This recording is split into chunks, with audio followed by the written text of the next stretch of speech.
अब तो आप वो कर रहे हैं, मगर आपसे तो बात नहीं हो पाएगी ना, आप तो आइयो ही नहीं ना उसमें। हाँ ये तो नहीं। आप आओ पहले। मैं भी 27 को ज्वाइन किया हूँ। आपने ज्वाइन किया, मगर अब तो आप चार्ज पे है ना, आप ही मैं चार्ज देखेंगे। पे हूँ, मैं परमानेंट हूँ। तो इसमें इनको 3 योजना का लाभ दिलवाया जा रहा है। स्टॉप।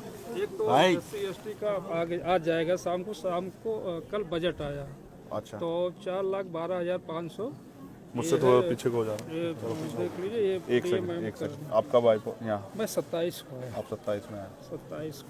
फिर भी 7 दिन के अंदर वो पैसा जमा कराना होता है, आपको पता है? हाँ, ये उसमें रूल में है। मैं आपके खिलाफ SC/ST एक्ट का मुकदमा करा सकता हूँ, आपको पता है? नहीं पता तो मैं आपको बता देता हूँ कि अगर आपने 7 दिन में पैसा इनके खाते में नहीं भेजा ना, CO साहब को भी, CO साहब और आप पर दोनों मुकदमा करा, DM साहब पे भी 1 मिनट लगी कराने में। बहुत छोटा सा काम है मेरे लिए, चुटकी भर का। आप चाहोगे मुकदमे में फंसना? ये अच्छा नहीं है। दूसरी बात, अभी तक इस परिवार को परमानेंट सुरक्षा नहीं मिली और आप जानते हैं क्या माहौल है। ठीक है, PSC लगी हाँ, आप पहले परमानेंट सुरक्षा ऑर्डर कराओ इनके लिए। लगी है। ठीक है, PSC ठीक है, अच्छी बात है लगी, लेकिन परमानेंट सुरक्षा का ऑर्डर कराओ। ये कहीं जाएंगे तो क्या करेंगे? कहाँ जाएंगे? PSC बंद के बैठ जाएंगे? इनके बच्चे क्या स्कूल नहीं जाएंगे क्या? हमारी ये जिम्मेदारी है कि यहाँ सुरक्षित माहौल बने। वो कैसे बनेगा? वो तब बनेगा जब हम इसको प्रशासन के माध्यम से। यस, और वो नहीं बन रहा है। आप इस बात को समझ सकते हो, मैं इस बात को समझ रहा हूँ और आप भी समझ लो, नहीं बन रहा है वो। अगर वो बनता तो शायद इनको मेरी जरूरत नहीं पड़ती, ये आपके फिर भरोसा करके चैन से घर बैठ जाते, क्योंकि इस वर्दी में बहुत ताकत है। इस वर्दी को देख के आदमी महसूस करता है कि अब मैं सुरक्षित हूँ। और इसी वर्दी पे ना ये जो शेर का निशान है, ये हम सबको पावर देता है, ताकत देता है हमें। अब आप महसूस करो, या इतने वर्दी वालों के होते भी वो सुरक्षित नहीं महसूस करे, तो कारण क्या है? मेरे पे क्या है? मेरे पे थोड़े शेर का निशान है, तो शेर का निशान आपके माथे पे है। तो हमें उनको सुरक्षित माहौल देना है। मैं नहीं मानता अगर वो यहाँ रहेंगे तो सुरक्षित रहेंगे। तो SC/ST एक्ट में प्रावधान है कि हम उनको यहाँ से, जबकि होना तो चाहिए, एक्ट में तो ये कहता है कि अगर परिवार असुरक्षित है तो चाहे पूरा गांव बदलना पड़े, पूरे गांव को वहाँ से पलायन कराना पड़े, ये कहता है एक्ट तो। लेकिन मैं चाहता हूँ ना, आप कोशिश करें तो ये परिवार यहाँ से अगर कहीं और शहराबाद में शिफ्ट हो जाए तो ये अपना जीवन जी सकते हैं। घटना होगी, मैं उससे नहीं कह रहा हूँ, उस पर बार बार चर्चा नहीं करना चाहता हूँ, लेकिन अब हमें ये साबित करना है कि हमारे यहाँ कानून व्यवस्था अच्छी है और हमारे यहाँ हर आदमी अपनी ड्यूटी कर रहा है। एक्ट ये कहता है, आप पढ़ लेना, मेरा पढ़ा हुआ है, कि अगर परिवार असुरक्षित महसूस करता है तो पूरे गांव को प्लान कराना पड़े तो पूरा गांव प्लान होगा। लेकिन मैं आपसे कह रहा हूं कि हम इस परिवार को शिफ्ट करा सकते हैं, इस परिवार के लिए कहीं रहने की व्यवस्था हो जाए, ये सहसम्मान रह सके, और ये लड़ाई यहीं किसी उसमें रहे, ये लड़ाई बढ़े ना। क्योंकि मैं और आप जानते हैं, आरोपी अपनी जान बचाने के लिए इनको नुकसान पहुँचा सकता है। मैं एक बात से सहमत नहीं हूँ, जब पीड़ित वो छोटा बच्चा जिसने देखा, उसकी पत्नी कह रही है कि मोहित मौके पे था, फिर उसको इग्नोर नहीं किया जा सकता है। आप ऐसा मत करो कोई भी, आप उसको अरेस्ट करो, ठीक है? अरेस्ट करो और कोर्ट में चार्जशीट में बताओ क्या है, वो है या नहीं है। उसको ऐसा मत करो कि उसको खुली छूट मत दो, इससे न्याय नहीं होगा, बिल्कुल नहीं होगा ऐसे न्याय। आप उसको अरेस्ट करो, सबसे पहले उसको अरेस्ट करके जेल भेजो और अपनी चार्जशीट में बताओ क्या है। कोर्ट को बताना कि भाई आपने क्यों उसको किया, आपने FIR है ना नामजद उसके खिलाफ। आप जज मत बनो, सब लोग जज बनना गलत है, ये आपका काम है ही नहीं है, मेरा आपका काम नहीं ना, ये कोर्ट का काम है। अगर ये हत्या किसी दलित के बच्चे ने कर दी होती ना, तो आप तो पूरे परिवार को चौराहे पर ला देते। पुलिस में जानता हूँ अच्छी तरह से, ठीक है? उनके मकानों पे बुलडोजर चल जाता। मैं नहीं चाहता किसी को घर बुलडोजर चले, मेरे उसके परिवार से कोई लड़ाई नहीं। लेकिन आप मोहित को अरेस्ट करो, जब वो उसकी पत्नी कह रही है, वो आई विटनेस है ना, उसका बेटा भी, वो भी कह रहा 12 साल का कि वो मौके पे था। तो आप कोई फैक्ट पे मत जाओ, अभी फैक्ट आप कोर्ट में पेश करना, उसकी बेल के टाइम दे देना, उनकी मदद कर देना, मुझे कोई दिक्कत नहीं है। लेकिन अब आप उसे गिरफ्तार करो। और अगर आप ये सोचते हो कि भाई गिरफ्तार नहीं करेंगे तो फिर मुझसे कोई उम्मीद मत करो, बिल्कुल। मैंने तो कह दिया कि हम 8-10 दिन बाद एक बड़ा प्रोटेस्ट करेंगे और अनिश्चितकालीन करेंगे। बिल्कुल मुझे कोई वो नहीं है, मेरे पास कोई ऐसा मेरी नौकरी नहीं है ना, मैं कोई ऐसा, मैं सदन में मेरे बगैर नहीं चलेगा। मैं नहीं जा रहा हूँ कहीं भी, मैं तो आ जाऊँगा। आप तय कर लो अपने उससे। मैंने आपको बता दिया 2 चीज़ें, एक आप लाइसेंस की व्यवस्था कराओगे उनको, आर्म्स लाइसेंस उनका बनवाओगे, ये दोनों बच्चों का, ये इनका राइट है। 2 भाई हैं ये, दोनों भाइयों, क्योंकि इनको तो खतरा है ना, इनको तो चाहिए आर्म्स लाइसेंस, मुझे और आपको थोड़ा चाहिए। जिसको खतरा उसी को जरूरत है ना भाई। आर्म लाइसेंस किस लिए? उसी के लिए ना जो जिसको खतरा है सुरक्षा में। तो जिनके भाई की डेथ होगी और जिनके परिवार में पहले से भी, मैं पहली घटनाओं पर नहीं जा रहा ना कि वो संदिग्ध मान रहा हूँ मैं उनको, लेकिन उनको तो अभी तो उनका ताजा हुआ है ना, और उनको धमकी मिल रही है। कौन है वो? विजय सिंह, क्या नाम बता उसका? विजय सिंह जो धमकी दे रहा है, ये क्या बात हुई? क्यों शर्मा जी, ऐसे धमकी मिलेगी तो फिर पुलिस का क्या फायदा? उसको कहो ना धमकीबाज को, हैसियत में रहना। क्या हो गया कि मर गए क्या लोग इस देश में? क्या नाम है उसका? विजय सिंह। वो पहले भी कई बार जेल वेल गया, ये उसकी बेल वेल कराता तो जेल गया है। ऐसा मत सोचो ना, ये ऐसा माहौल मत बनने दो ना आपकी वर्दी पे साख पे बात आ जाए, ऐसा क्या होगा। आपके लिए भी जाति में मायने रखती है, मुझे तो नहीं लगता मायने रखती है, बिल्कुल नहीं रखनी चाहिए। जब आपने वर्दी पहन ली और आप उस कुर्सी पे बैठ गए तो कोई जाति नहीं हो सकती है। कोई जात नहीं है। तो इसलिए आपसे कह रहा हूँ, एक तो उसको विजय को समझाओ कि अपनी हैसियत में रहे, उससे बाहर ना जाए। अगर वैसा मन हो तो फिर ये खराब हो जाएगा, और हम किससे कमजोर नहीं है, ये बात अच्छी तरह समझ लें। और हमने कई बार, राजीव हमारे यहाँ रह गए, वो जानते हैं, हम उसमें पढ़ना नहीं चाहते, बिल्कुल कह रहा हूँ, बिल्कुल। लेकिन अगर बच्चों पे आँच आ गई ना तो मुझसे नहीं बुरा होगा कोई, ये बात आप सोच लेना। नहीं अगर आप किसी ने मुझे बताया ना, मैं इनसे, मैंने दे दिया नंबर, इनको टच में रहूंगा। अगर इन्होंने कहा धमकी कोई दे रहा है तो फिर मैं यहीं आके बैठ जाऊंगा, निश्चिंत मैं नहीं जाऊंगा, मेरा घर है। फिर आप अपने आप संभालना के। प्रॉब्लम नहीं कि वो हम देख लेंगे इसको। बिल्कुल निश्चिंत रहिए। एक इनका पारिवारिक लाभ अलग कर दिया गया है। ठीक है, एक जो है मुख्यमंत्री बाल सेवा योजना, ठीक है, वो कर दिया गया। वृद्धावस्था पेंशन कर दिया गया। और आप रहने वाले कहाँ के? मैं अम्बेडकर नगर का हूँ। Very good. मैं आपसे रिक्वेस्ट कर रहा हूँ, आपकी कलम में बहुत ताकत है, और डीएम साहब से मैं कहूँगा, एक तो इनके लिए पेंशन का प्रावधान है, इसकी माता जी के लिए, वो पेंशन का प्रावधान आप कर सकते हैं, जबकि इसमें कल ही चर्चा हुई है। हो गया आप भी जानते हैं ना भाई, कल से पहले चर्चा नहीं हुई ना। 27 को ज्वाइन किया तो मुझे पता चला, तो मैं फिर आकर एक्टिव किया। आप महसूस करो ना, कल ही इनसे आधार कार्ड मांगे ना, ये नहीं हुआ है। देखो, अगर आप ही सब लोग अपने आप सही कर देते ना तो मेरी जरूरत नहीं पड़ी। क्या करेगा चंद्रशेखर? मैं भी आपसे ही कहूँगा ना भाई, मैं किसे कहूँगा। तो नहीं हुआ, वो सच बात बता रहा हूँ, नहीं हुआ, उस तरह से नहीं हुआ। हो सकता है कोई दबाव को प्रेशर हो। आधार कार्ड ज्वाइंट खाते के लिए मांगे गए होंगे बच्चों कल वो सबसे पहला वो है, वो एक्ट का हिस्सा है, वो हमारी ताकत है। पहले आप ये बताओ, ये लड़ेंगे कैसे ये अपने भाई? अगर वो बेल के लिए हाई कोर्ट चला जाए,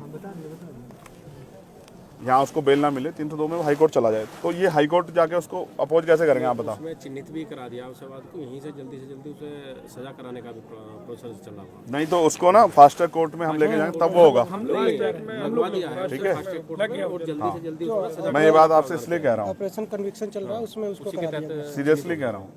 जब मुख्यमंत्री से बात करते हैं हमें बड़ी खुशी होती है कि भाई ये न्यायप्रिय प्रदेश बन गया, कानून व्यवस्था अच्छी।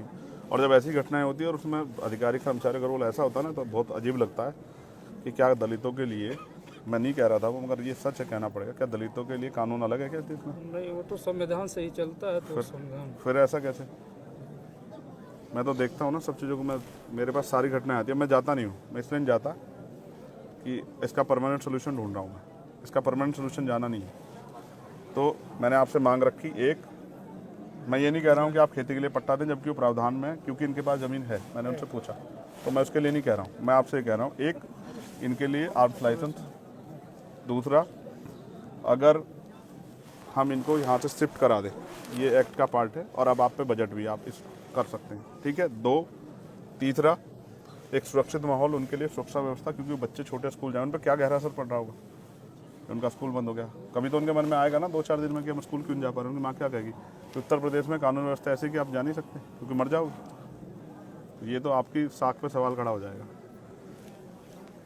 फास्ट ट्रैक कोर्ट में मुकदमा और परिवार को मुआवजा सरकार दे तो बहुत अच्छी बात है, हम तो करेंगे, हम लोग आपस में मिलकर करेंगे, हमने तय कर लिया। जिस दिन हम बड़ी पंचायत बुलाएंगे उस दिन हम करेंगे, चाहे हमसे जो भी जुटे वो हम करेंगे। मैं आपको नहीं कह रहा, लेकिन आप चाहो तो कर सकते हैं।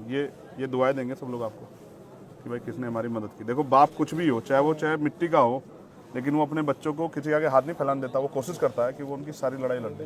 2 छोटे बच्चे हैं, क्या उनकी शादी कौन करेगा? जब वो उनकी शादी को समय आएगा, आप और मैं कहाँ होंगे पता है थोड़ा, और कौन जिंदा रहेगा कौन है ये भी नहीं पता ना। लेकिन वो बाप था ना, वो सब कुछ कर लेता, चाहे वो कैसे करता, लेकिन वो कर लेता। लेकिन ख़त्म कर दिया ना सब कुछ। तो इसलिए आपसे कह रहा हूँ कि आप कोशिश करो कि ये सब चीज़ें हों। उनकी पेंशन की व्यवस्था, इसकी व्यवस्था, पेंशन की तो हो गई, पेंशन होगी, पेंशन का हो गया, SC ST वाला, ठीक है। उसमें चार्जशीट लगा के, चार्जशीट में दाखिल करोगे तो उनके बाकी पैसे, ठीक है, ठीक है। अब इनकी असला का लाइसेंस, ठीक है, एक इनके लिए परमानेंट सुरक्षा। और क्या बचा, किस पे चर्चा की थी मैंने, क्या कहा था तुमसे? बच्चों उसके लिए 2500 रुपए के लिए वो शिक्षा जो है तो मिलेगा, वो कर सकते हैं। मैंने एक डीएम साहब से कराई थी उनके बच्चों की, हाँ, 2 बच्चों को मिलेगा 2500 रुपये पर मंथ। हाँ है वो 2500 रुपये का प्रावधान है एक बच्चे का। 3 में से 2 का होता है वो। मैंने कराया, मेरे अच्छी तरह आगरा में एक डीएम थे, उन्होंने, बहुत अच्छे डीएम थे, उन्होंने मुझसे बात की और उन्होंने करा कर दिया, ठीक है।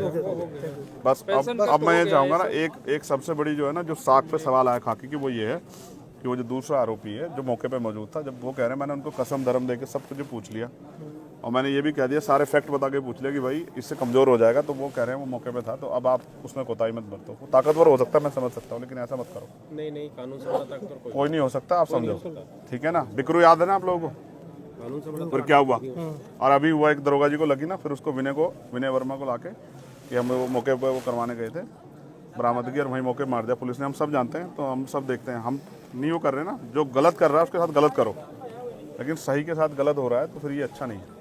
तो इसलिए उसको अरेस्ट करो राजीव भाई, और कह देना चारों मैडम से मैं एक ही उस तक वो करूँगा, मैं आज उनकी रेस्पेक्ट करूँगा अगर वो इस काम कर देंगे, और नहीं करेंगी ना, ऐसे ज़्यादा धमका रही है ना, वो जो सुन रहा था मैं अभी, आप थे पता नहीं कोई अंदर ही, तो कह रही है अच्छा इनकी ज़्यादा मदद करोगे ना और इनको भड़काओगे तो मैं तुम पे ठोके, क्या कर देंगे, ठोके मुकदमा।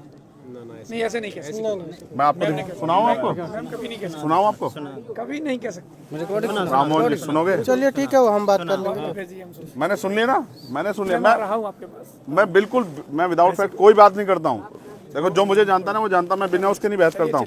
मैंने वो सुनी हो, कह रही है हम करते रहे अपना काम, तुम्हें कोई बात करनी हाँ करो, उनसे बात, उनके रिश्तेदारों को नहीं बात करने, तो क्या कर रहे हो, ऐसे होता है कानून व्यवस्था। अधिकतर तो सारी जितनी भी आपकी बातें हैं एसडीएम साहब ने बताया, जब परसों ये प्रोसेस में पूरी होगी, एक लाइसेंस वाला इनका फार्म मैं लाइसेंस और स्थापन कर लें। मैं आपको एक सीनियर अधिकारी मानते हाथ जोड़ के आपसे आग्रह करूँगा, आज तारीख तो है, मेरा आज मैं 11 तारीख को इन्फॉर्मेशन लूँगा और 11 तारीख तक मैं देखूंगा कि आपने कहाँ तक वो बढ़ा दिया। 11 तारीख की शाम को फिर मैं इस पर अपना मत रखूंगा, मैं आपसे बिल्कुल स्पष्ट कह रहा हूँ। उसकी जो फिर मैं, हो जाएगा, ठीक है, उससे पहले आप ये समझना कि ये चंद्रशेखर ने आपसे आग्रह किया हाथ जोड़ के कि उसको आप कर दो, लाइसेंस करा दें, हो जाएगा। हो जाएगा। मैंने उनको वचन भी दिया कि आपको आपकी सुरक्षा में कोई कोताही नहीं होगी, इसको आप कह के आज ही करा दो सीओ साहब। बिल्कुल बिल्कुल, ठीक है, हाँ, आचार संहिता लगने से पहले। ये हम कराते हैं। मैं अपने लिए नहीं मांग रहा हूँ ना, देखो आप महसूस करो, मैं तो वो हूँ गोली खा के बैठा हूँ, मैं अपने लिए नहीं कह रहा हूँ।